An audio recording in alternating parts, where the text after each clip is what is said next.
இன்று உங்களுக்கு தெரியும் ஒரு சிலர் திடீரென ஒரு வருடத்துக்கு ஒரு முறை வந்து இல்லாட்டி 2 வருடத்துக்கு ஒரு முறை வந்து ஒரு அறிக்கை விடுறார்கள் என்று சொன்னால் அவர்களுக்கு யாரோ இந்த ஹர்த்தாலுக்கு எதிராக அறிக்கை விட சொல்லி அவர்களுக்கு சொல்லப்பட்டிருக்கும். அப்படி இல்லாமல் பொதுவாக மக்களுடைய போராட்டங்களுக்கோ இல்லாட்டி மக்கள் நலன் சார்ந்த விடயங்களுக்கோ ஒரு நாளுமே பேசாதவர்கள் இந்த ஹர்த்தாலுக்கு எதிராக சிலர் அறிக்கை விடுறார்கள் சொன்னால் அதனுடைய பின்னணி என்னன்றதை மக்களும் புரிந்து கொள்ள வேண்டும். ஜனாதிபதி அவர்கள் தெரிவு செய்யப்பட்டு ஒரு வருட கால பகுதிக்குள்ளே அதே நேரத்தில் பாராளுமன்ற தேர்தல் நடைபெற்று ஒரு 6-7 மாதத்துக்குள்ளே இவ்வாறான ஒரு பாரிய அழுத்தம் ஒன்றை அரசாங்கத்துக்கு தமிழ் மக்களிலே இருந்து வடக்கு கிழக்கிலே தமிழ் பேசும் மக்கள் மத்தியிலே இருந்து வருவது அரசுக்கு ஒரு ஆபத்தான ஒரு நிலை ஒன்றை உருவாக்கியிருக்கிறதாக அரசு உணர்ந்திருக்கின்றது.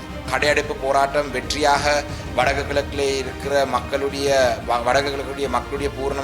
பூர்ணமான ஆதரவுடன் முழுமையான ஒரு கடையடைப்பு நடைமுறைக்கு வந்தால் அரசு முழுமையாக செல்வாக்கை இழந்துவிடும் என்று அரசு தரப்பை சேர்ந்த பாராளுமன்ற உறுப்பினர்களும் இன்று அறிக்கையில் விடுறார்கள். இதிலே குறிப்பாக இந்த ஹர்த்தால் போராட்டத்துக்கான அழைப்பு பிரதானமாக விடுக்கப்பட்ட விடயம் இராணுவம் வெளியேற வேண்டும். ஏனென்றால் அண்மையிலே ஒரு இராணுவ முகாம் 63ஆம் படையினருடைய அந்த முகாமிலே 4 இளைஞர்களை தாக்கப்பட்டு அதில் ஒரு இளைஞர் உயிரிழந்திருந்தார். அந்த அடிப்படையில் இந்த ஹர்த்தால் பிரதானமாக அதுக்கு அறிவிக்கப்பட்டது. குறிப்பாக சொல்ல போனால் இந்த எதிர்வரும் ஐநா மனித உரிமை பேரவையை முன்னிட்டு ஐநா மனித உரிமை பேரவையிலே அமர்வுகள் நடைபெற முன்பாக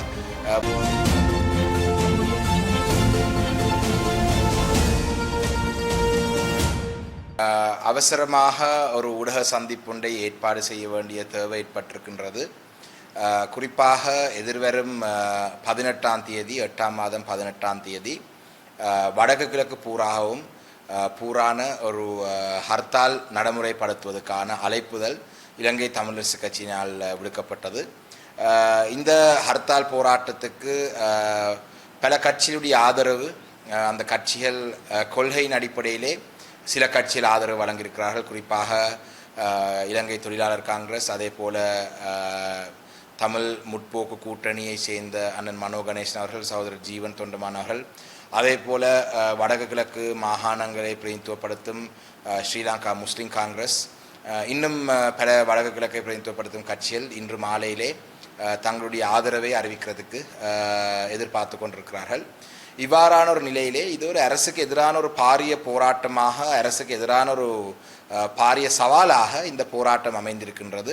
ஏனென்று சொன்னால் ஜனாதிபதி அவர்கள் தெரிவு செய்யப்பட்டு ஒரு வருட கால பகுதிக்குள்ளே அதே நேரத்தில் பாராளுமன்ற தேர்தல் நடைபெற்று ஒரு 6-7 மாதத்துக்குள்ளே இவ்வாறான ஒரு பாரிய அழுத்தம் ஒன்றை அரசாங்கத்துக்கு தமிழ் மக்களிலே இருந்து வடக்கு கிழக்கிலே தமிழ் பேசும் மக்கள் மத்தியிலே இருந்து வருவது அரசுக்கு ஒரு ஆபத்தான ஒரு நிலை ஒன்றை உருவாக்கியிருக்கிறதாக அரசு உணர்ந்திருக்கின்றது.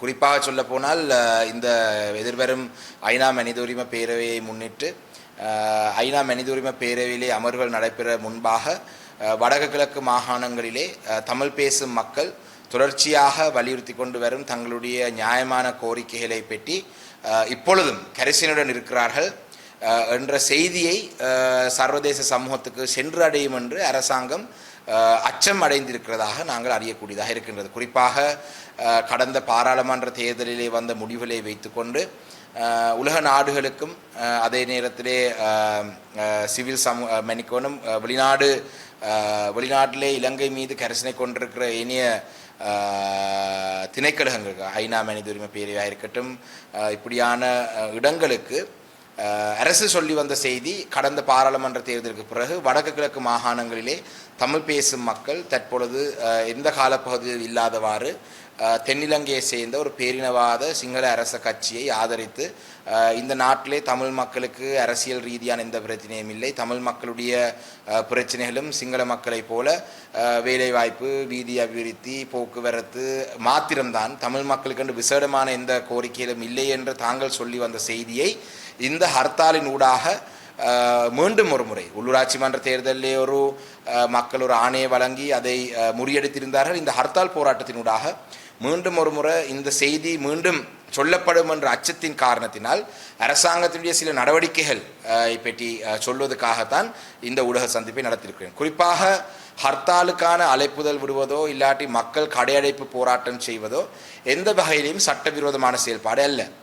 அவசரகால சட்டம் அறிவிக்கப்பட்டிருக்கிற காலப்பகுதி என்று சொன்னால் அவசரகால சட்டங்கள் சிலது வித்தியாசமானது. ஆனால் தற்பொழுது நாட்டிலே அவசரகால சட்டம் அறிவிக்கப்படவில்லை. நாட்டிலே சாதாரணமான ஒரு சூழ்நிலை தான் இருக்கின்றது.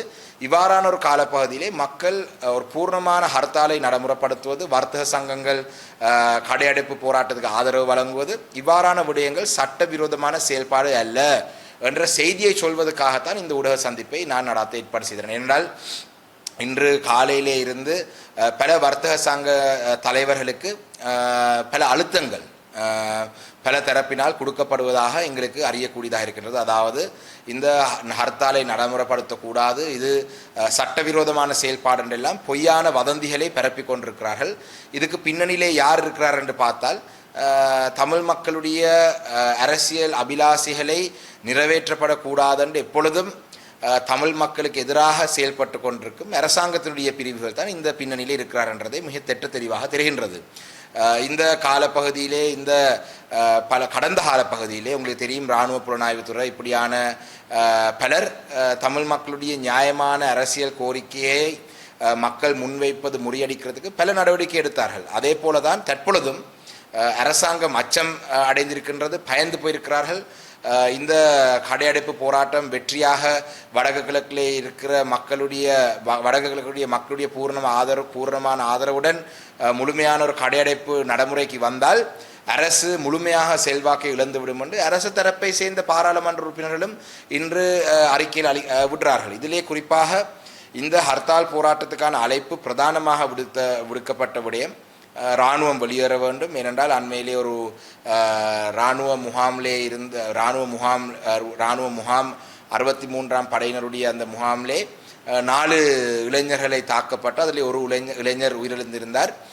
அந்த அடிப்படையில் இந்த ஹர்த்தால் பிரதானமாக அதுக்கு அறிவிக்கப்பட்டது. ஆனால் இன்று எங்களுடைய இந்த ஹர்த்தால் போராட்டத்துக்கு ஆதரவு தரும் பல தரப்புகள் தங்களோட பிரதேசத்தில் இருக்கிற அந்த பிரச்சனைகளை முள்வாங்கியிருக்கிறார்கள். குறிப்பாக நான் அறிந்த வகையிலே சில பிரதேசங்களில் அந்த பிரதேசத்துக்கண்டு இருக்கிற பிரச்சனைகளையும் அவங்க உள்வாங்க இருக்கிறாங்க. அது வரவேற்கத்தக்க விடயம். ஏனென்றால் அந்தந்த பிரதேசத்திலே எங்களுடைய மக்கள் அரசாங்கத்தால் தங்களுடைய பிரச்சனைக்கு தீர்வு வழங்க தவறிருக்கிறார்கள் என்று அரசாங்கத்துக்கு எதிர்ப்பை வெளிப்படுத்துவதற்கு இது ஒரு சந்தர்ப்பமாக பயன்படுத்திக்கிறோம். அதை நாங்கள் எந்த வகையிலையும் நாங்கள் பிழை என்று சொல்லவில்லை. நாங்கள் இந்த ஹர்த்தால் பிரதானமாக அறிவித்தது இந்த இளைஞர் கொல்லப்பட்டதை முன்னிட்டு இராணுவம் வெளியேற வேண்டும் என்று. ஆனால் இந்த போராட்டத்துக்கு ஆதரவு வழங்கும் பொழுது அந்தந்த பிரதேசங்களில் இருக்கிற பிரச்சனைகளை உள்வாங்கி அந்த பிரச்சனையை முன்னிட்டு அந்த பிரச்சனையும் வைத்து அதுக்கும் எதிர்ப்பை தெரிவிக்கும் வகையாக அந்த ஹர்த்தாலை நடைமுறைப்படுத்துவதாக பலர் சொல்லியிருக்கிறார்கள். குறிப்பாக மன்னர் மாவட்டத்திலே இந்த கனிக மண் அகழ்வு இந்த காற்றாலையுடன் இருக்கிற பிரச்சனைகள், அதே போல வேறு வவுனியா போல பிரதேசங்களிலே நிலாவகரிப்புக்கு எதிராக, யாழ்ப்பாணத்திலே தையிட்டி விஹாரைக்கு எதிராக, மட்டக்களப்பு பிரதேசத்திலே எங்களுடைய மேச்சத்தரைகளை மயிலத்தமடு மாதவனை போன்ற விடயங்களுக்கு எதிராக, அதே நேரத்தில் இப்படி பல பிரச்சனைகளை முன்வைத்து பலர் தங்களுடைய இந்த போராட்டத்துக்கு ஆதரவு வழங்கியிருக்கிறார்கள். இவ்வாறான ஒரு சூழலிலே இந்த போராட்டமானது மிகவும் ஒரு வெற்றியாக நடைபெறும் என்ற அச்சத்திலே அரசாங்கம் இன்று குழப்பங்களை ஏற்படுத்துகிறார்கள். அந்த வகையிலே எங்களுடைய வடக்கு கிழக்கிலே இருக்கிற மக்கள், தமிழ் பேசும் மக்கள் மிக அவதானமாக இந்த பொய்களை, அதாவது இந்த சட்டவிரோதமான செயல் என்றதை சொல்வதை நீங்கள் நம்ப வேண்டிய அவசியமில்லை. அவசரகால சட்டம் தற்பொழுது நாட்டிலே நடைமுறையிலே இல்லை.